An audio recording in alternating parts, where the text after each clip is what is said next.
recordemos esta verdad central. Conocer los fundamentos bíblicos y teológicos que sirvieron de base a la Reforma Protestante es una tarea vital para el creyente de hoy. Nosotros hoy en día vivimos nuestra vida y muchos no recuerdan ni lo que es la Reforma Protestante, ni cuáles son los grandes logros que trajo la Reforma Protestante, que nosotros hoy en día estamos respirando esa atmósfera de libertad. Su legado, el legado de la Reforma Protestante, trasciende la historia, es grande. Y vamos a tomar como texto de referencia el texto que realmente inició la Reforma Protestante. ¿Saben cuál es? Romanos 1:17. Ese versículo es el iniciador de la Reforma Protestante.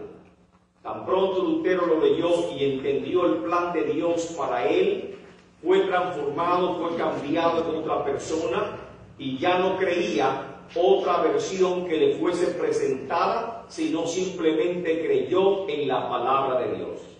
Y Romanos 1:17 nos dice: porque en el Evangelio la justicia de Dios se revela por fe y para fe, como está escrito, mas el justo por la fe vivirá. Si le preguntamos nosotros en qué fecha comenzó la Reforma Protestante oficialmente, tal vez muchos comenzarán a pensar, buscarla. Yo sé que muchos la recuerdan, pero déjeme ayudarle con su memoria. La Reforma Protestante inició en Alemania, en la Catedral de Wittenberg, y fue en el año de 1517. O sea, que en el 2017 cumplió 500 años. Y que actualmente estamos celebrando 507 años de la Reforma Protestante. Así que en este 2024 nosotros estamos en presencia del 504 aniversario de la 507 aniversario de la Reforma Protestante. 507 aniversario de la Reforma Protestante. ¿Y en qué mes? El 31 de octubre de 1517. Así que el 31 de octubre, que la gente acostumbra a celebrar Halloween, nosotros celebramos el gran legado histórico y teológico que nos dejó la Reforma Protestante. Celebramos las Escrituras, celebramos la libertad de nosotros escudriñar las Escrituras por nosotros mismos, que es el legado de la Reforma Protestante. Las Escrituras estaban secuestradas bajo una iglesia que entendía que la única que tenía autoridad de interpretarla era la iglesia, y por lo tanto nadie más podía hacerlo. Pero sin embargo, después de la Reforma, todas las cosas cambiaron. Dos factores influyeron grandemente en el inicio de la Reforma. El primer factor fue este versículo de Romanos 1:17, que ya le mencioné, pero hubo un elemento histórico que fue el detonante de la Reforma Protestante. Martín Lutero partía de la necesidad de una religión interior basado en una verdadera interpretación de las Escrituras y no en las ventas de indulgencias. Y ahí está el detonante de la Reforma Protestante, las famosas indulgencias. Y nosotros preguntamos, ¿qué son las indulgencias? La palabra suena bonita. Ser indulgente es ser propicio con una persona.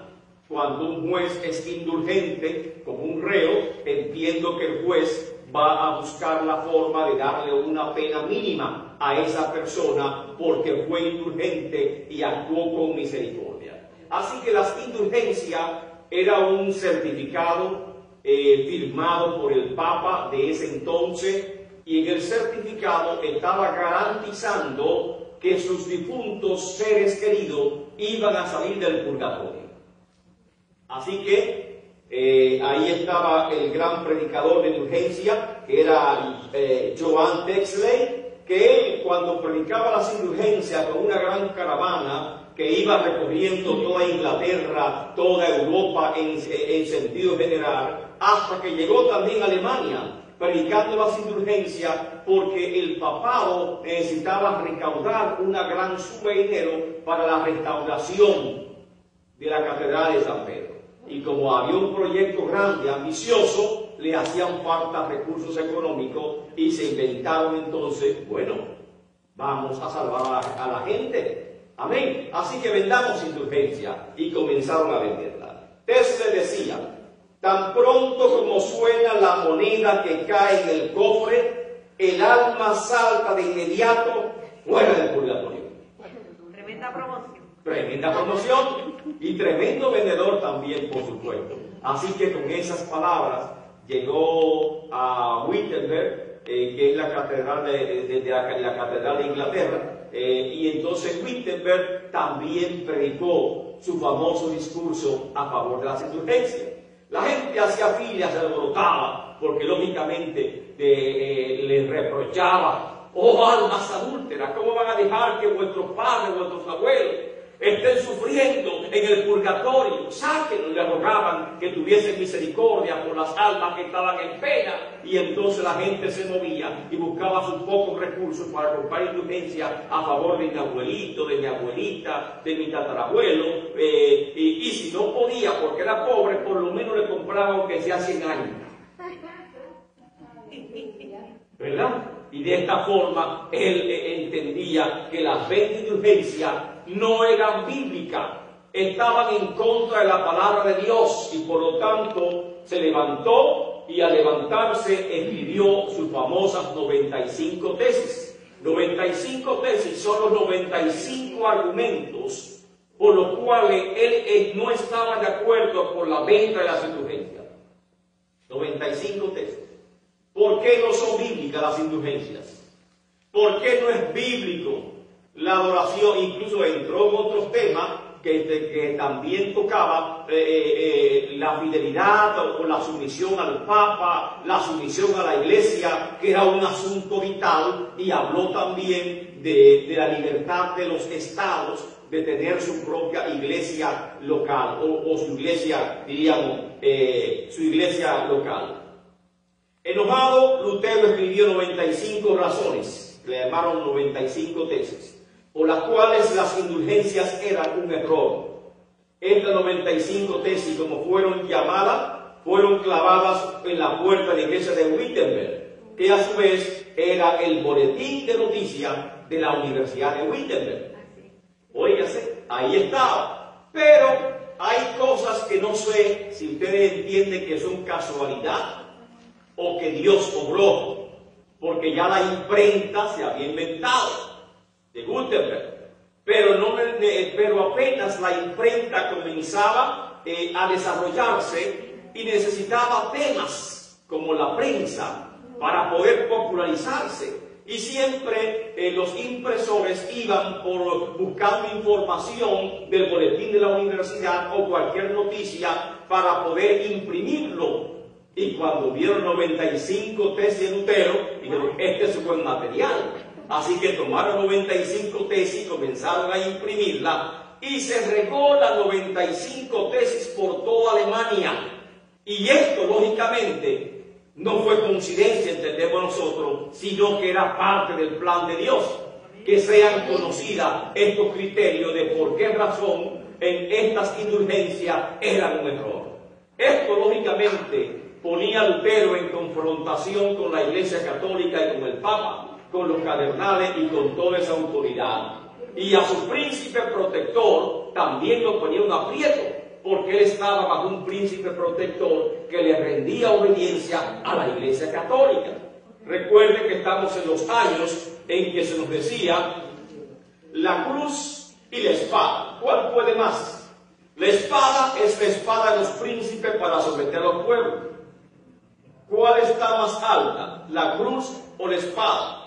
Lógicamente, la cruz. Así que los príncipes, los reyes, tienen que rendir obediencia al Papa y tienen que ser recibidos por el Papa. Y por lo tanto, el gobierno de la Iglesia se había inmiscuido en asuntos políticos y ejercía un control prácticamente absoluto. Y ese era el tiempo. Y por eso decimos, no son casualidades. Justamente ocurría un contexto histórico que favorecía que esas 95 tesis de Lutero se esparcieran como ideas brillantes o ideas explosivas, no solamente por Alemania, sino por el mundo entero. ¿Qué pasaba en ese momento? Abusos morales de la iglesia, 20% del clero practicaba concubinato, y si ustedes analizan la historia, muchos papas fueron hijos de otros papas. Óigase, y hubieron papas que lógicamente tenían harenes dentro de su casa, en la misma Roma. Y esto lógicamente era por la autoridad que le daba la iglesia. La iglesia se preocupaba solo por administrar los ritos y los bienes eclesiásticos, ausencia de los obispos en sus diócesis, que la dejaban abandonada, y preocupación por los papas. Esos son los antecedentes con respecto internamente a la iglesia, que sobre todo, amén, se nos fue el micrófono, sobre todo, entendíamos en ese tiempo también que había muchos impuestos a la comunidad que eran bastante gravosos y que entendían los estados que era un modelo opresivo para ellos. ¿Por qué razón Roma, si nosotros estamos, por ejemplo, por así decirlo, estamos aquí en Florida, por qué razón Roma tenemos que pagarle un impuesto a Roma de todo lo que se vende? Un 10% a Roma, que tenía que recaudarse un 20% por esto, un 10% por aquello. Así que la carga tributaria de los estados, de las naciones, eran sumamente alta. Y además había un ambiente de liberación, de libertad. Y por lo tanto muchas naciones querían promover su independencia. Y al surgir la independencia, surge la idea de la formación de iglesias nacionales, no iglesias extranjeras, para no pagarle tantos impuestos impositivos a Roma, sino que cada país tenga su propia iglesia. No que sea diferente teológicamente, sino que estamos hablando de forma económica, para que no depender de un clero extranjero. Como hay iglesias, ustedes saben que hay iglesias aún en Estados Unidos que prácticamente todos los ritos son extranjeros. Tenemos una iglesia brasileña que los servicios son extranjeros, los ministros son extranjeros, y asimismo con la iglesia católica los ministros eran extranjeros y también nos hablaban en un idioma extranjero y nos veían todo el servicio, era prácticamente en un idioma que no conocíamos. En ese momento era el latín. Anhelos religiosos, la piedad popular y la devoción moderna generaban humanismo. Intereses políticos que se levantaron, intereses sociales, la supresión de conventos y orden religiosa favorecía el traspaso de los bienes muebles, de esos bienes muebles. O sea, que cuando el Papa establecía una comunidad, o se establecía, por ejemplo, un obispado, en ese obispado todo lo que estaba ahí era del señor obispo. Era como una herencia, una propiedad que todos tenían como el señor de la leva, correcto, que toda la economía giraba en torno a él. Y prácticamente los hombres ricos, cuando tenían el hijo y varios hijos, el hijo mayor, conforme a la iglesia católica, heredaba todo. Era el primogénito, hijosdalgo. Y los hijosdalgos se quedaban con toda la herencia de la familia. Pero los demás hijos no heredaban nada. ¿Y qué hacemos con los demás hijos? Así que uno lo entramos a la milicia y otro lo entramos a la iglesia católica. Esas son las fuentes de riquezas que había en ese momento. Y en la milicia, lógicamente, surgió lo que se llama,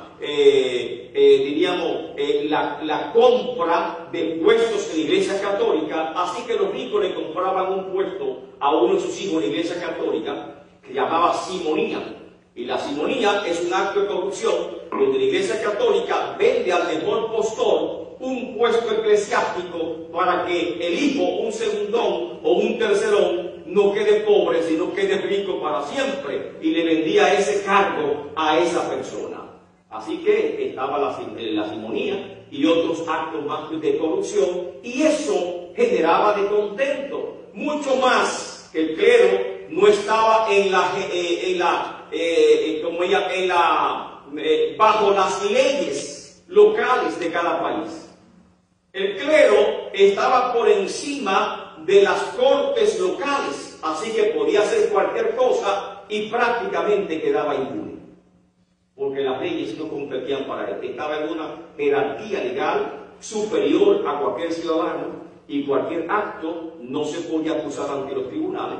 Y ustedes saben otra cosa más, que los divorcios era la Iglesia Católica que lo ordenaba, y si no, ningún tribunal de ningún país podía dar un divorcio, ni tampoco dar un acta o una partida de nacimiento. Así que la mayoría de los asuntos de la vida civil era controlado por la Iglesia Católica, y creo que hasta poco tiempo. Cuando usted nace un niño, usted lo presenta a la Iglesia Católica y es lo que vale por partida de nacimiento. ¿Correcto? Eso era hace poco tiempo. Cuando se casa, va un sacerdote católico, se casa y ese es su acta de nacimiento. Pero entonces no daban divorcio. Y algunas personas que querían divorciarse, ¿qué hacían? Lo más que permitía era la separación. Pero la separación, lógicamente, no es algo definitivo. Así que ese control tan grande que tenía la iglesia trajo descontento y había un ambiente de libertad. Y ese ambiente de libertad despertó cuando vio publicada las 95 tesis de Lutero. Por un lado, la Ilustración, el racionalismo, que se había levantado con un movimiento poderoso escudriñando el pensar de los antiguos filósofos griegos, que hacía cuestionar las escrituras y que hacía indagar de por qué de las cosas. Ya la población no era tan sumisa como antes. Antes le decían tal cosa y había que caerse a los pies. Un sacerdote hacía solamente la señal de la cruz, tú tenías que bajar la cabeza. Tan pronto llegaba, tenía que besarle el anillo. No sé si recuerdan todavía. Amén. Lógicamente, este país no se fundó bajo la tradición católica, sino bajo la tradición protestante. Pero, sin embargo, tenemos que admitir que la Iglesia Católica sigue siendo una autoridad en Estados Unidos y es también muy numerosa en el mundo entero. Dijo Lutero, la palabra de Dios, la entera palabra de Dios y nada más sino la palabra de Dios es la única autoridad. Ese fue uno de los principios fundamentales de Lutero. Cuando él lo cuestionaron sobre las 95 tesis y buscaron todos los panfletos, folletos, escritos que él había hecho, lo llevaron de inmediato a una audiencia. Y en esa audiencia pusieron una mesa. Dijeron, tenemos que ser astutos con este hombre y no dejarlo hablar, porque tiene mucha palabra y si habla puede vencer a nuestros jueces.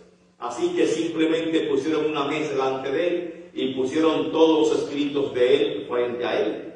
Y le hicieron una pregunta. ¿Reconoce usted estos escritos? ¿Son suyos? Sí, los reconozco, son míos. ¿Se retracta usted de todo lo que ha escrito ahí? Oye, ¿es un sí o un no? ¿Te retracta o no te retracta? Pero ¿cuántas cosas había escrito usted? Entonces, simplemente pidió pidió tiempo, un aplazamiento para él darle al día siguiente la respuesta. Y al día siguiente se presenta el humilde Lutero frente a esa mesa llena con todos sus escritos y le hacen la misma pregunta. ¿Se retracta sus escritos?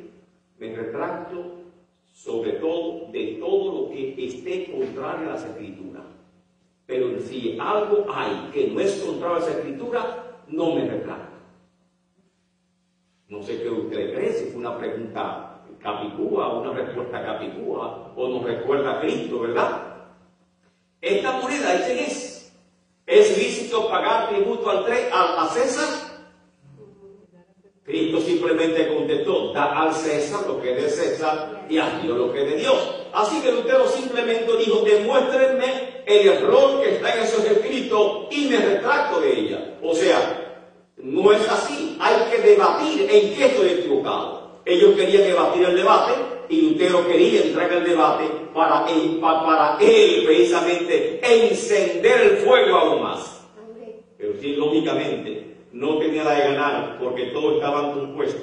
Simplemente él tenía la de perder. Y gracias a un salvoconducto es un permiso que le permite a él salir de ese país sin ser apresado por un breve tiempo. Y tiene que aprovechar el salvoconducto, ¿correcto?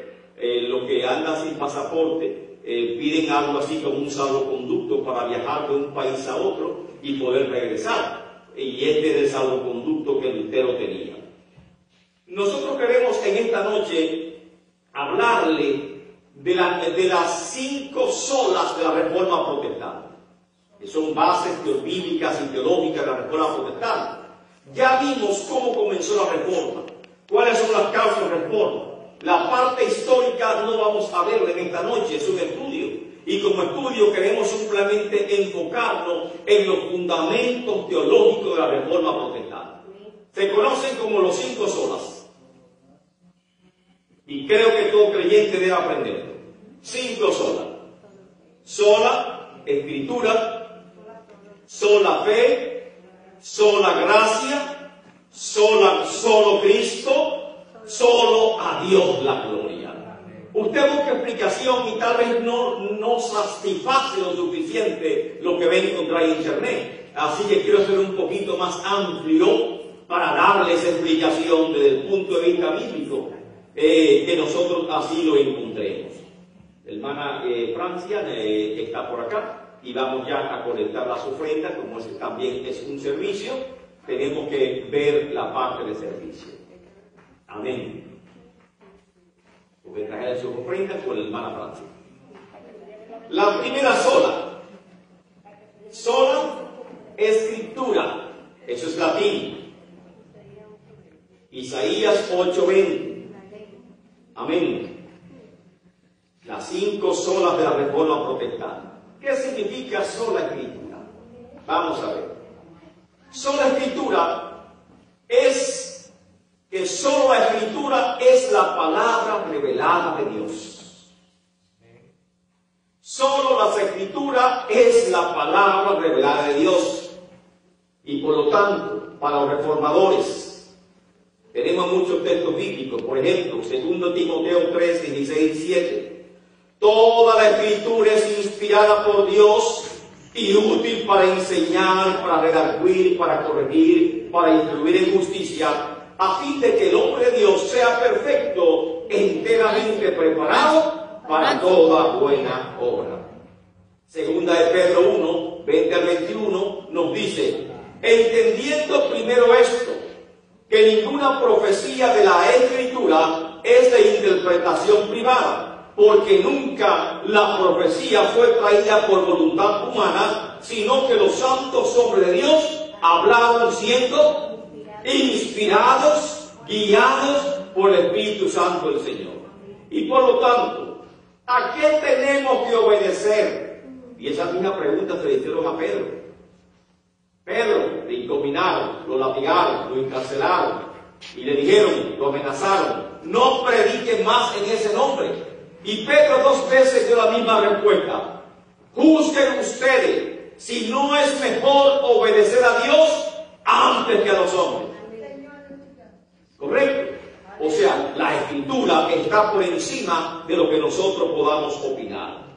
En ese tiempo se entendía que el Papa era la autoridad máxima de la Iglesia y representante de Cristo en la tierra. Y que todo lo que el Papa decía era inspirado y era palabra de Dios. Y la Iglesia tenía que estar sujeta a los decretos papales, a las bulas papales, por así decirlo. Al cuestionar a Lutero, que estaba desafiando la autoridad de Dios, él tenía que justificar: yo no estoy desafiando la autoridad de Dios. Los que están desafiando la autoridad de Dios son ustedes. Porque yo no estoy desafiando las Escrituras, al contrario, predico las Escrituras.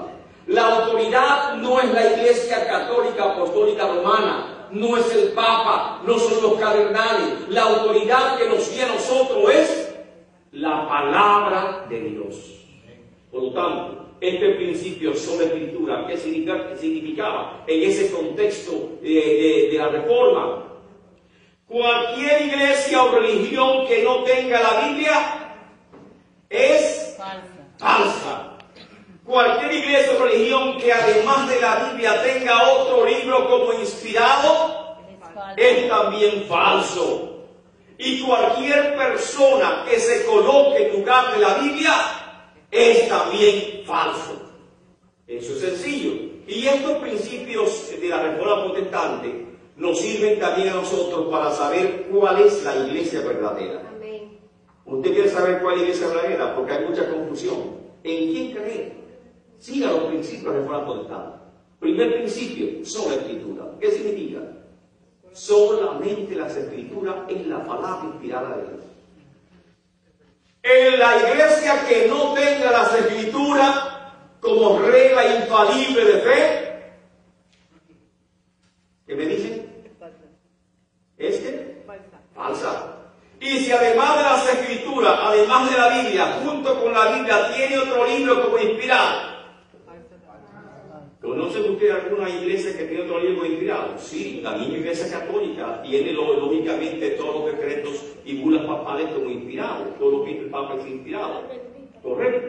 Y no solamente ella, en los protestantes también hay iglesias, sectas que tienen a su gente inspirada, espíritu inspirado. El libro de Mormón, por ejemplo, que explican ellos, si tú colocas una madera en la pared y le pones un clavo, esa madera puede girar, pero para que tenga la recta interpretación de la Biblia, tiene que poner el segundo clavo, que es el libro de Mormón. ¿Qué le parece a usted? Así que la Biblia no se puede interpretar sino a través del libro de Mormón. ¡Qué osadía! ¡Qué herejía tan grande! Y así muchos también entienden que la Biblia es un libro demasiado complejo para nosotros, la gente simple, y que para interpretarla hace falta la voz de un profeta que vino inspirado y habló revelación de parte de Dios. Eso es falso. Sola Escritura. Gracias al Señor que entre los protestantes entendemos con claridad que el pastor o líder religioso que se levante por encima de las Escrituras es un hereje. ¿Correcto? ¿O no lo es? Sí, como lo fue Cinchón, que decía no crea en este libro y lo tiraba al piso, como que él tenía la última revelación. David Torres también, como que ellos eran la última revelación y la última palabra revelada de Dios.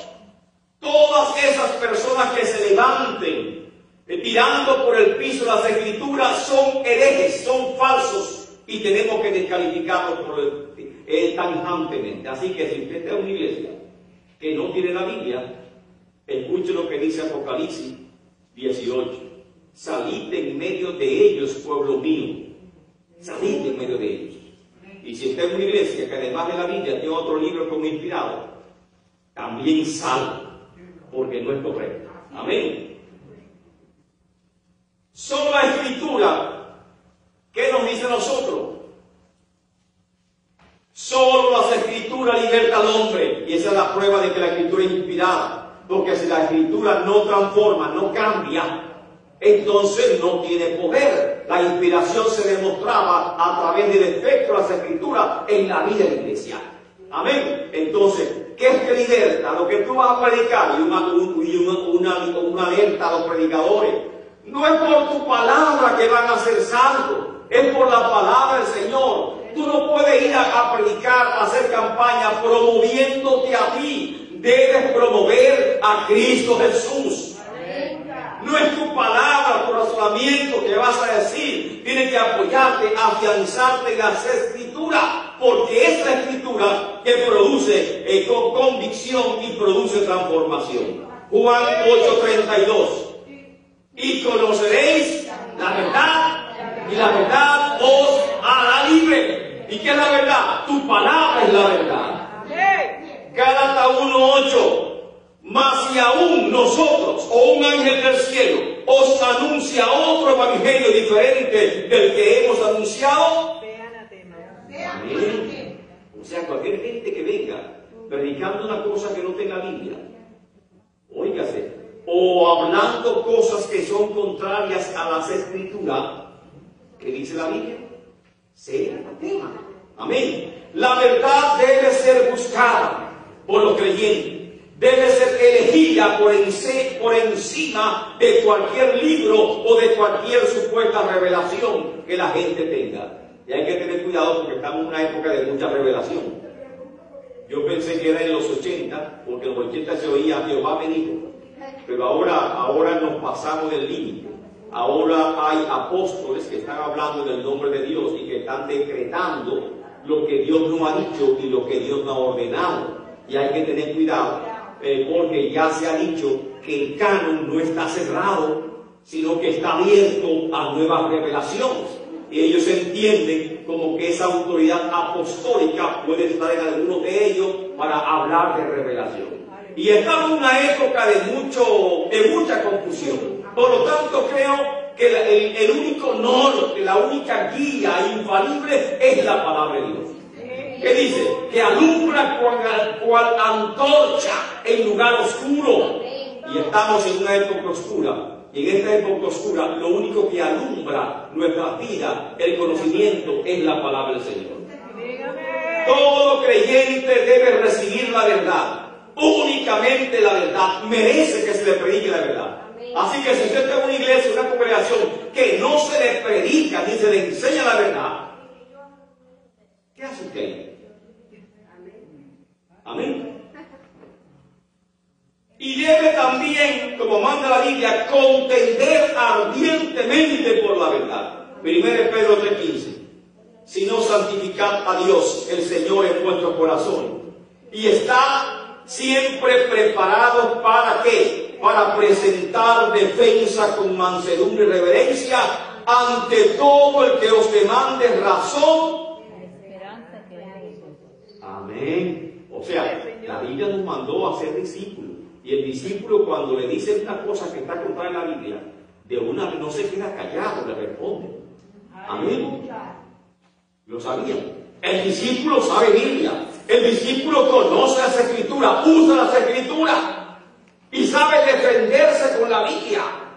¿Sabe qué es defensa con la Biblia? La tentación de Cristo en Mateo capítulo 4.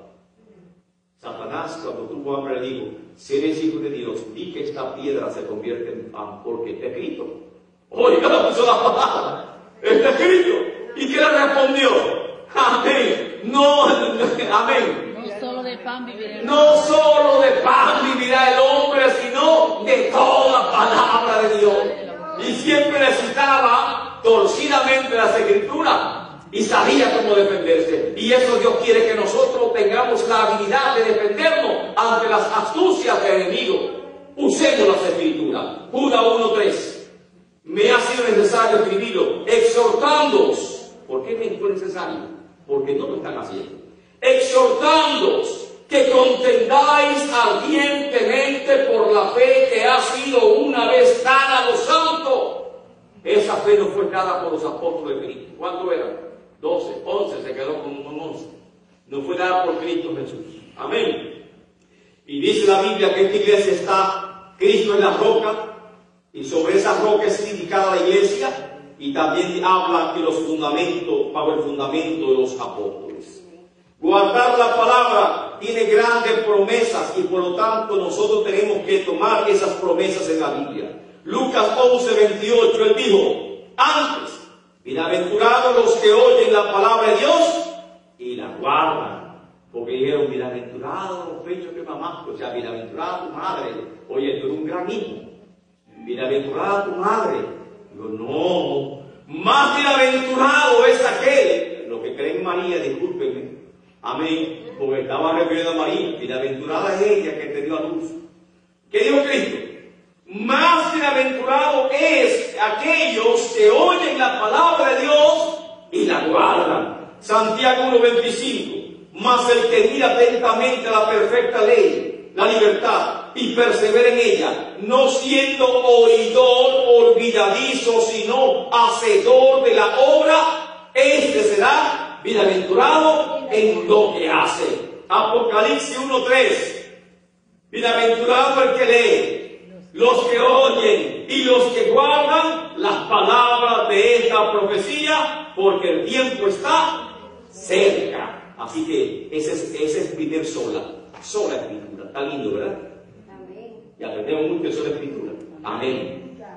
La palabra de Dios es viva y poderosa y más cortante que toda espada de doble filo, que penetra a lo más profundo de nuestro ser y examina nuestros más íntimos pensamientos y deseos del corazón, es decir, parte el alma y el espíritu, como dice Hebreos 4:12. Aleluya. ¿Qué más es la palabra de Dios? Isaías 55:11, ¿qué dice?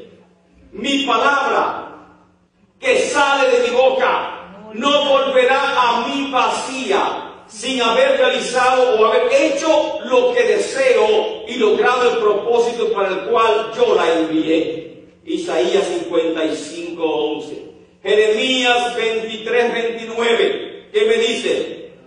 No es mi palabra como fuego, dice Jehová, y como martillo que quebranta la roca. Amén. Y eso es la verdad. Entonces Martín Lutero parece que se puso a examinar todo lo que pasó. Digo, no fui yo que hice todo eso. ¿Quién lo hizo? Yo hice, yo no hice nada. La palabra lo hizo todo. Porque simplemente dije y hablé lo que estaba escrito.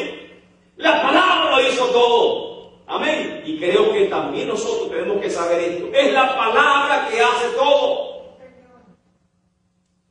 ¿Cómo hace la palabra?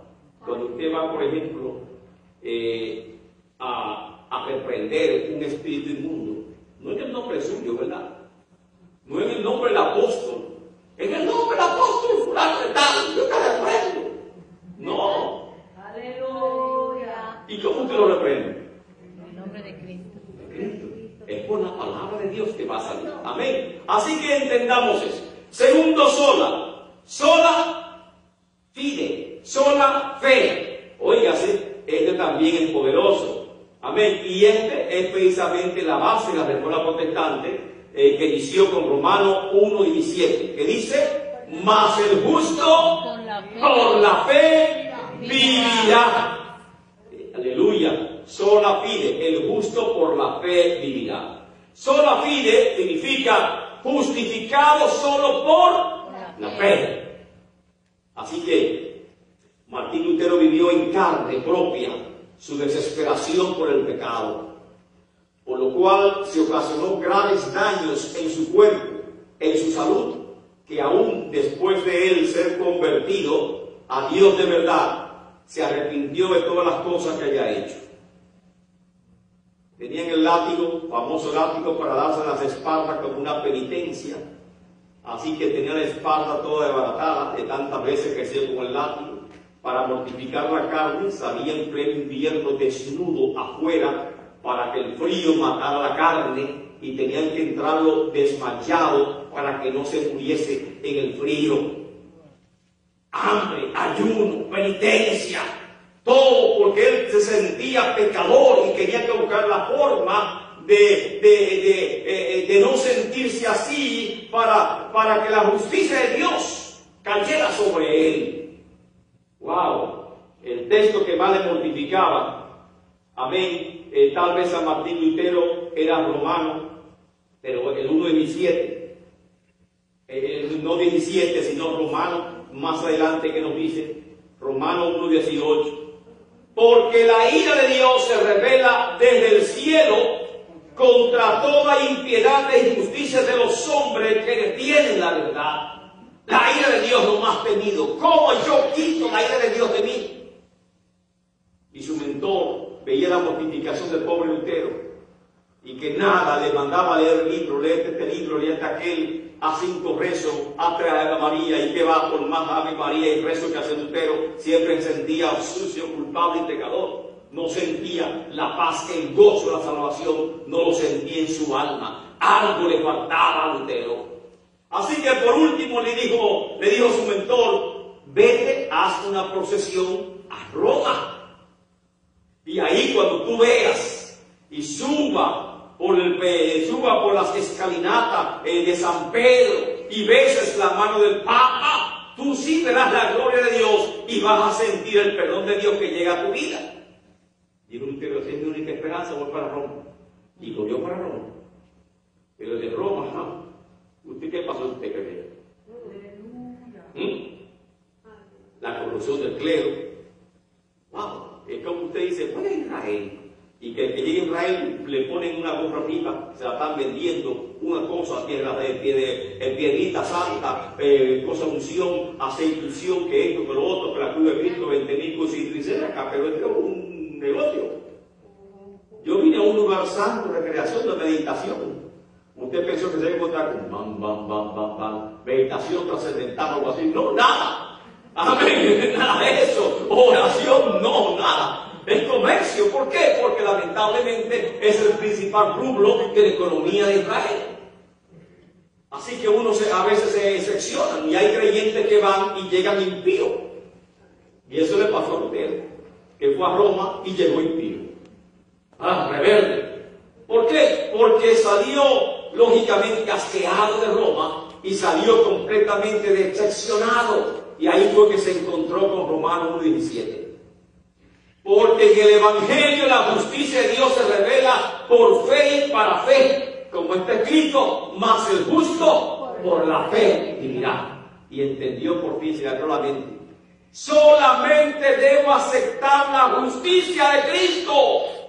La salvación no es por obra, no es por mérito humano. Ya Cristo murió en la cruz del Calvario por mis pecados. Como dice Isaías 53, simplemente debo aceptar lo que Cristo hizo por mí y darle gracias, porque la salvación es un don de Dios. Amén. Por medio del mérito de Cristo. Y por eso es sola fide. Sola fide significa eso. Importancia de sola fide. ¿Dónde estamos? Aquí está. Importancia de sola fide. El concepto de la fe en Lutero revolucionó el mundo entero. Ya no se creía en una religión, como le digo, llena de ritualismo, llena de santos, de estatuas y otras cosas más, de yeso.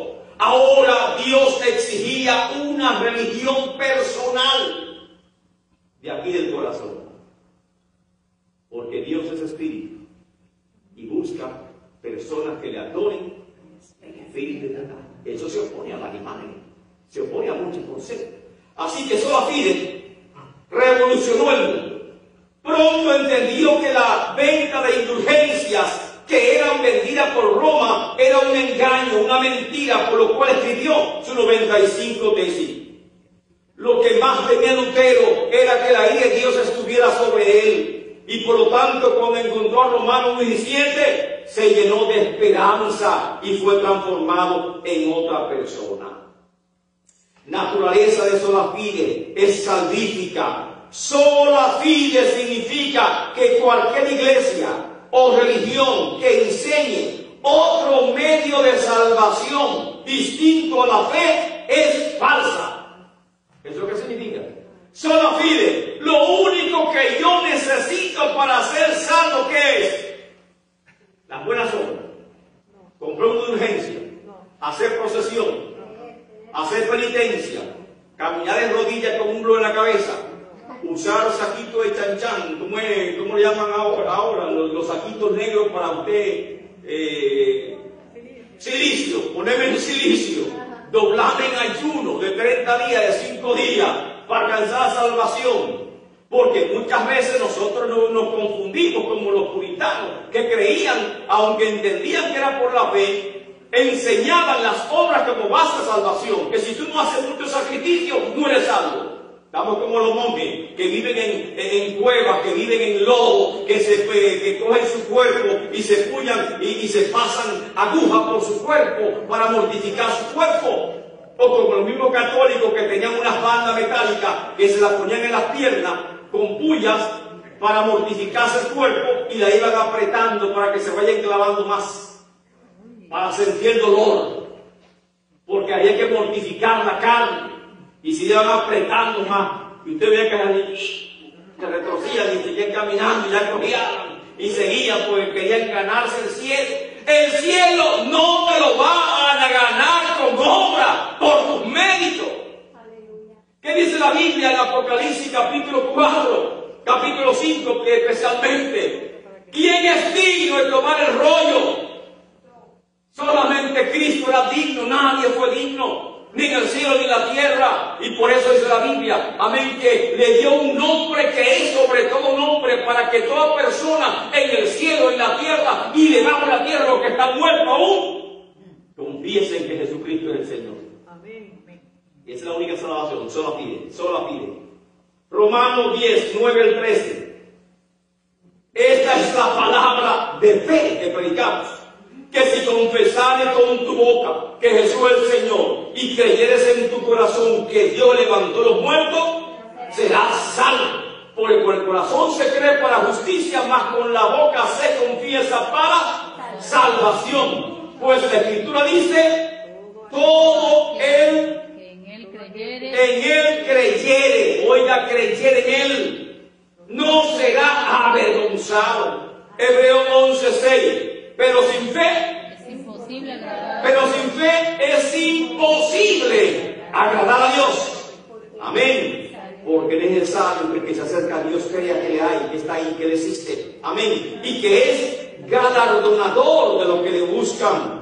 Y podemos seguir más en Romanos. Amén. En Romanos 3:21.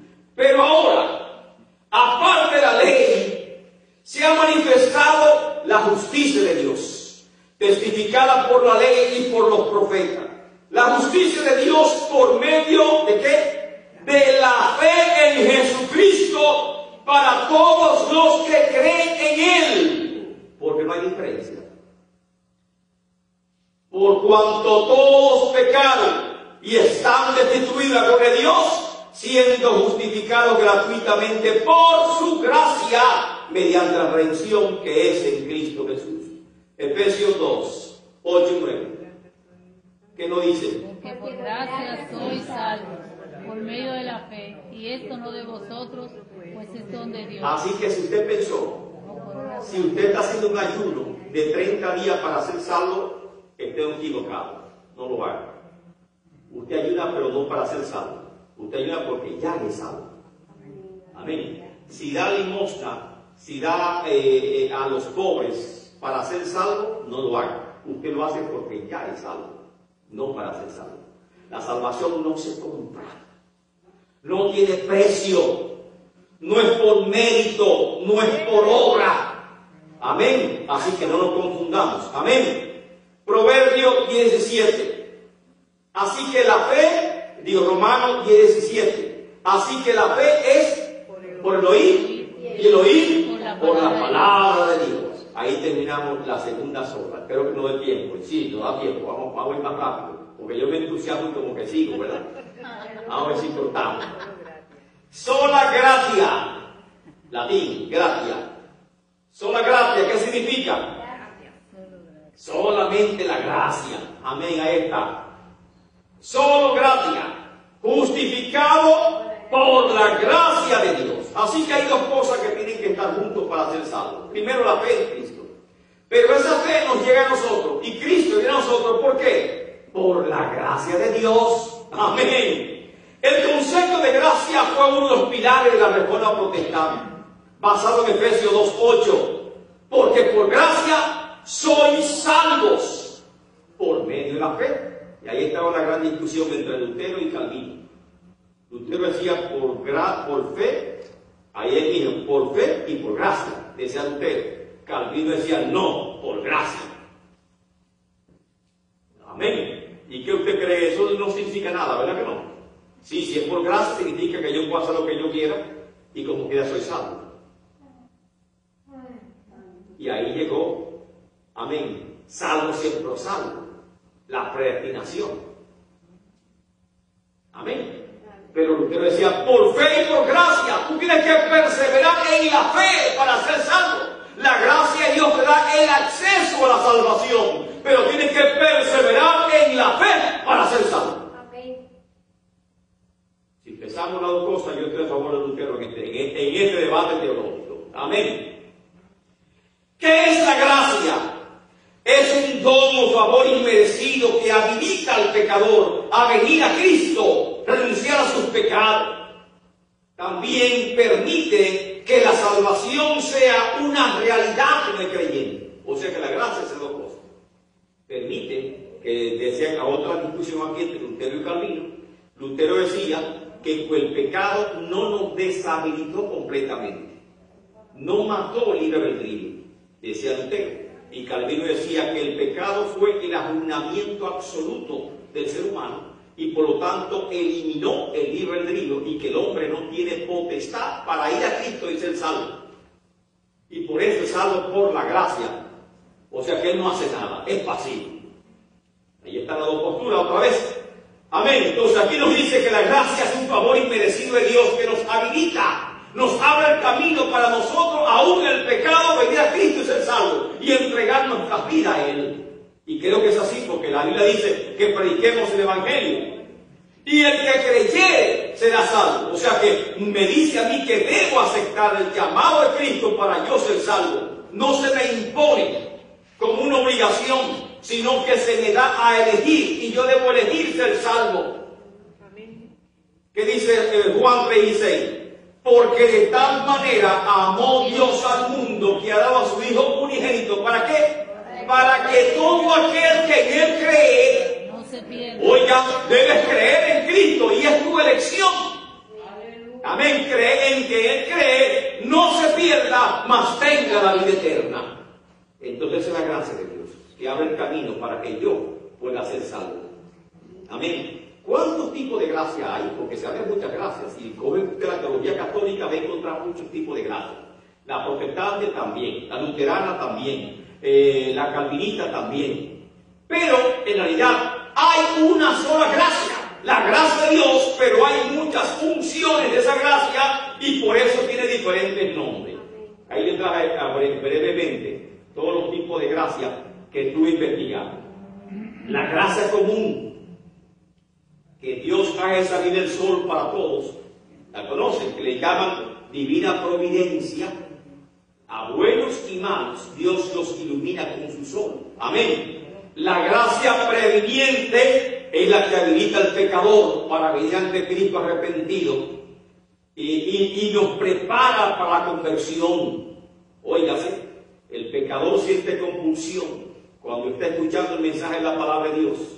Y aunque Satanás lo tiene atado, Dios le permite por su gracia levantarse y venir a Cristo Jesús y aceptarlo como Salvador.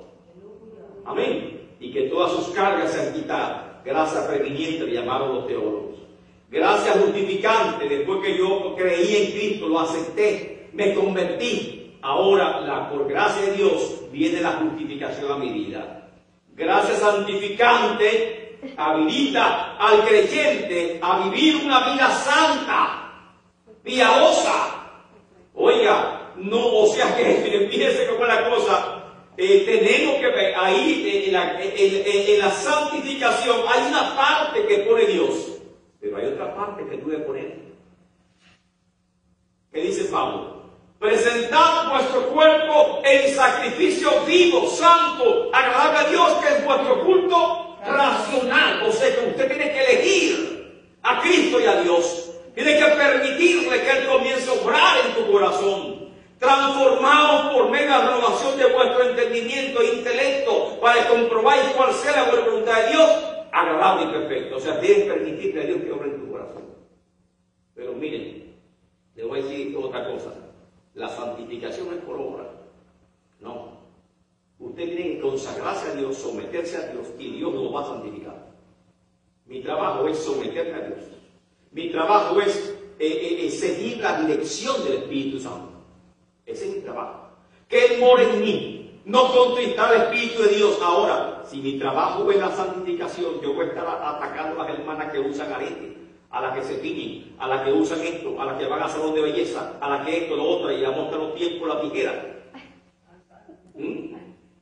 Que se convirtió en una dama y había un diácono con una tijera para cortarle la pluma que tenía el sombrero, porque la pluma era símbolo de arrogancia, de orgullo. Y damos de los tiempos ¿cómo es? La tira métrica. ¿Cómo le llama la tira métrica? Cinta métrica, a la cinta métrica. Un día con la puerta midiendo la falda de las hermanas, a ver si estaban correctos. Y uno con unas cosas hasta aquí, unas mangas hasta acá, los mangas largas. No los predicadores de manga larga, sino los falduces, decían, porque usaban faldas que no se les podía ver el tobillo. Y tampoco se podía rasurar las piernas, depilar las piernas, ni hacer nada, porque era pecado. Amén. No es así. ¿Por qué? Porque está sometida, pero mire, oye, aún sigues en la carne. No te han transformado. Es de adentro hacia afuera que brota la vida, no al revés. Antes nosotros queríamos obligar a las personas a ser santos. Lo que tenemos que hacer es enseñarles a someterse al Espíritu Santo, a santificarse en Dios. Y es Dios que nos va a santificar. Me gustaba en musiquita, me convertí a Cristo y de repente estoy en un taxi, en un carro público y ponen una música. Digo, chofer, por favor, baje la música. Me comenzó a molestar. Y ahí, cuando yo dije baje la música, miré yo dije baje la música. Y dije, ¿qué me está pasando? Pues yo era nuevo creyente. Y digo, ¿qué está pasando? ¿Qué está pasando? Porque, oiga, a mí me gustaba la música. Pero ¿qué me está pasando? Algo raro me está pasando. Y la gente ya comenzó a notar que pasaba algo raro. ¿Qué pasa? Te veo diferente.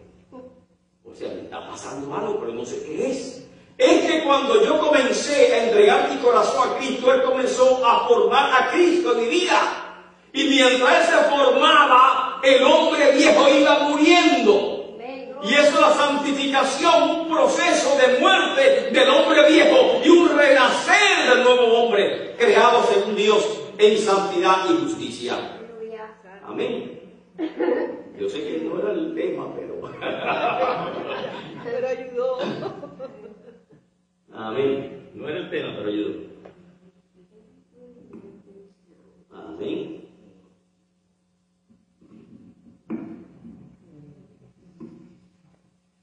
Aquí está. Ok. ¿Qué nos quedamos? Santificante, gracia actual, habilita para comprender las Escrituras. ¡Wow! Nos da iluminación. Y para vivir en paz como un don de Dios, tomar la vida como un don de Dios. La gracia suficiente, aleluya, habilita para que tú vivas la vida cristiana con dignidad y poder. Como dijo alguien uno, tú vivas sobrenatural. Aleluya. Andes sobre las aguas. Gracia suficiente. No importa las pruebas, Dios te da gracia para que tú perseveres en medio de la prueba. Eso es gracia suficiente. No hay problema en el mundo, en la vida, que la gracia de Dios no te ayude a sobrepasarlo. Y ahí estamos de gracia suficiente. Gracia especial, los dones del Espíritu Santo. Y la última, gracia glorificante, es la glorificación de nuestros cuerpos. Amén. Importancia de la gracia para los reformadores. Amén. ¿Qué entienden ellos?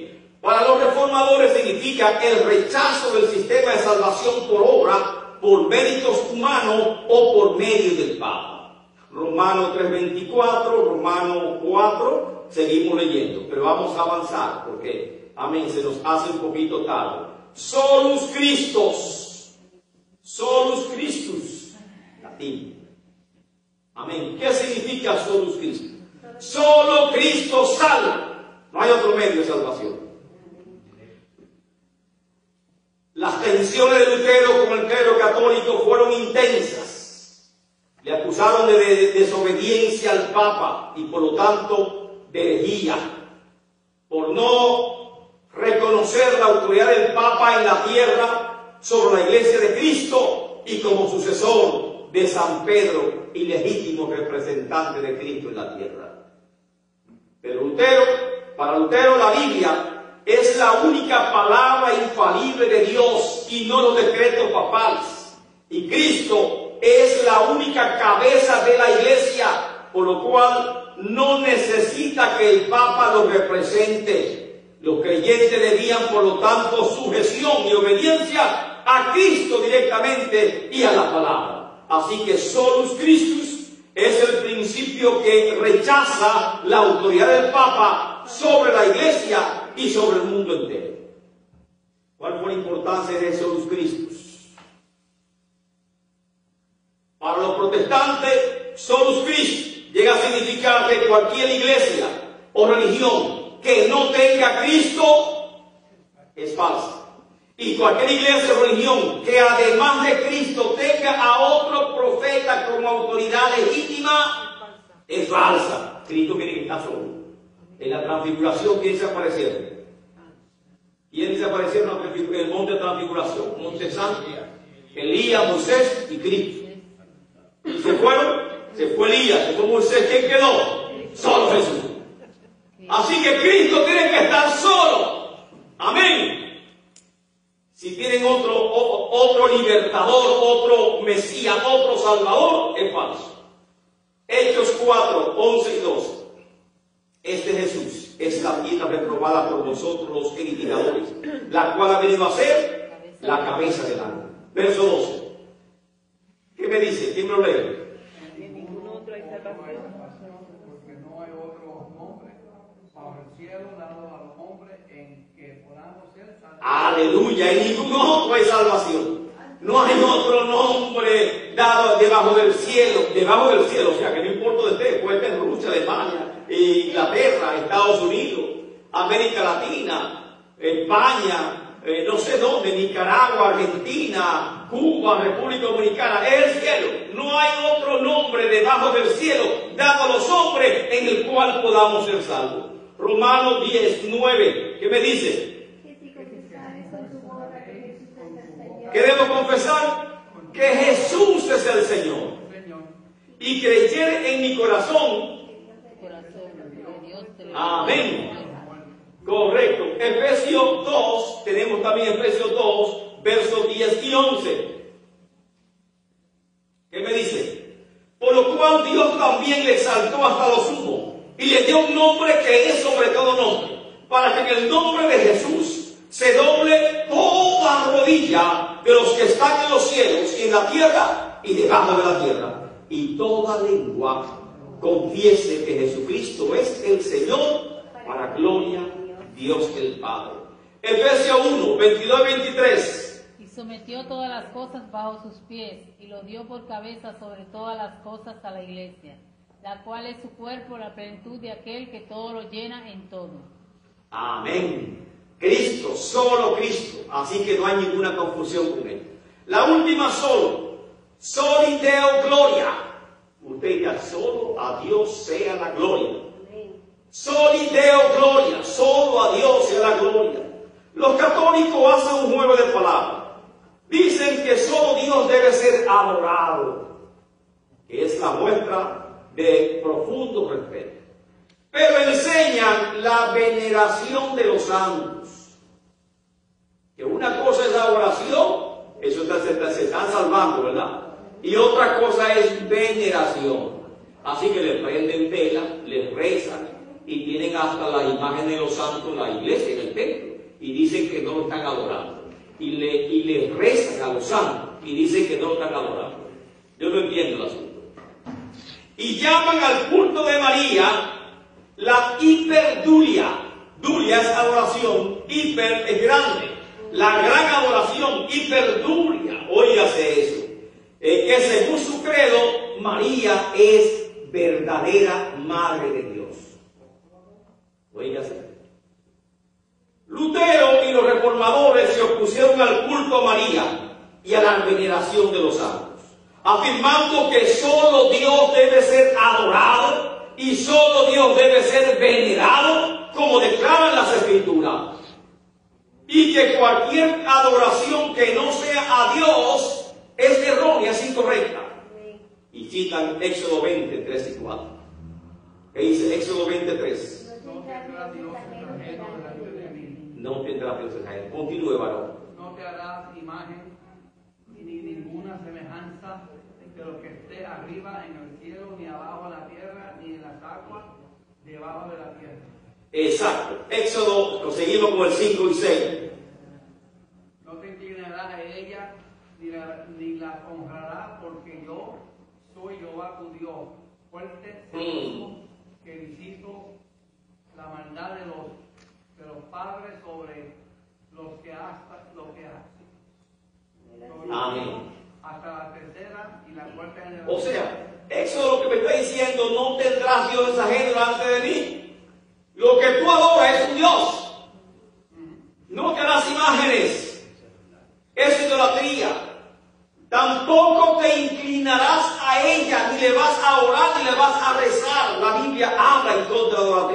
muchas veces. ¿Por qué no harás eso? Porque yo soy Jehová tu Dios fuerte y celoso, que visito la maldad, es una maldad, es un daño, una abominación de los padres. O sea, hasta tus hijos pueden ser maldecidos por ese acto de idolatría. Hay que tener cuidado. Dios es celoso y hay que cuidar. Isaías 42:8, ¿qué dice? Yo Jehová, este es mi nombre, y a otros daré Aleluya. gloria. Yo Jehová, ese es mi nombre. Y a otro no daré mi gloria, ni mi alabanza a escultura. Creo que está claro ahí, ¿verdad? Así que solamente Dios debe ser adorado y Dios debe ser venerado. Por lo tanto, los reformadores se opusieron a las imágenes en la iglesia y establecieron un culto sencillo dirigido únicamente a Dios. Solo Dios merece nuestra adoración. Solo Dios merece nuestro cántico y nuestras alabanzas. Y solo a Dios debemos servir. Como dijo Josué 24:15. Sin más os parece servir a Jehová. Escogeos hoy a quienes sirváis, si a los dioses a quienes sirvieron vuestros padres cuando estuvieron al otro lado del río, o a los dioses de los amorreos, en cuya tierra habitáis. Pero yo en mi casa serviremos a Jehová. Importancia del soluteo. Miren qué importancia. Soluteo gloria. Parece sencillo y no se entiende. Deuteronomio 6, 4 y 5. Oye Israel, Jehová nuestro Dios uno es, y amarás a Jehová tu Dios de todo tu corazón, de toda tu alma y con toda tu fuerza. Eso significa solo Dios. Solo yo soy Dios. Solo yo debo ser adorado. No hay Dios fuera de mí. Isaías 40, 21 y 22. No sabéis, no habéis oído, nunca os han dicho desde el principio. ¿No habéis sido enseñado desde que la tierra se fundó? Él está sentado sobre el círculo de la tierra, cuyos moradores son como langosta. Él extiende los cielos como una cortina, los despliega como una tienda para morar. Isaías 45:5. ¿Qué me dice? Yo soy Jehová y en ninguno más hay. No hay Dios fuera de mí. Aleluya. Yo soy Jehová y ninguno más hay.